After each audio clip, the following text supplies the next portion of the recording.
everyone. Thanks for joining us.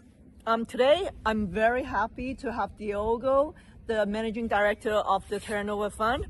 They invited us to visit the farm here near Lisbon, Setúbal, the avocado farm. Let's talk a little bit about the funds, because I know this is only one of the projects that the fund is investing in, right? So what are the other projects?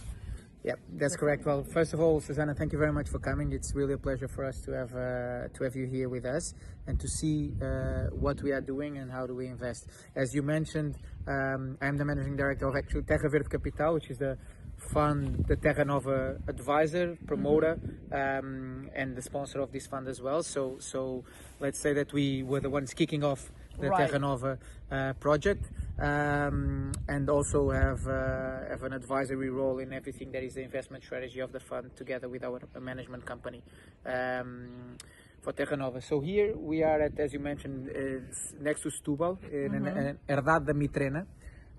This farm is one of the projects where the fund is already investing. As part of our investment strategy, we focus on avocados, tangerines, producing avocados, tangerines, almonds, walnuts, and olive grove. So I remember you also mentioned those are the most revenue generating produce. Yeah, all the crops that I mentioned here are the most profitable crops, the ones that's also why they are part of our investment strategy.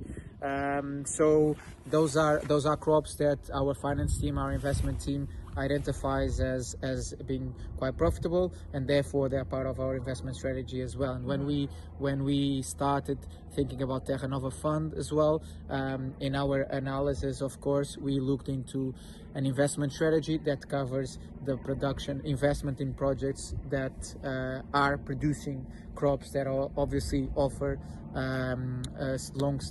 long-term, stable and attractive returns. So in this one, as I was mentioning, we are producing, or the fund is investing in the operator that is producing avocados. We have, of course, also a team on the ground. We had a chance to do a tour. We are harvesting this year already. Our investment strategy for the fund that we replicate in different projects, this one is a good example, is a case study, is based on, when we're talking about the revenue that we expect to have in a fund, is on one hand the distribution of dividends from the crops that are being produced.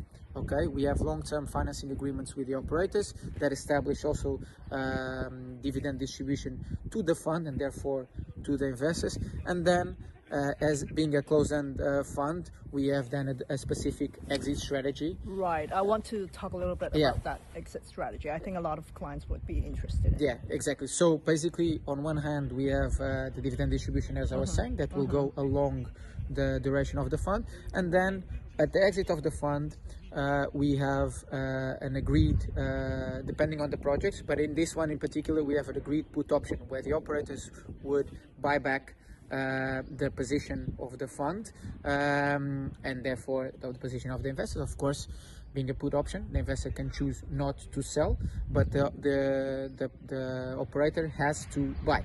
And this is part of an analysis that we did about the valuation of the business, and we have already an agreed multiple of 1.5 the investment that was done by the investors, and that is the agreed multiple for the put option that is already contractually agreed. So in a nutshell, what we have and the way we operate is the fund signs long-term financing agreements with operators. These operators have long-term distribution agreements with distributors that would then sell the crops throughout Europe.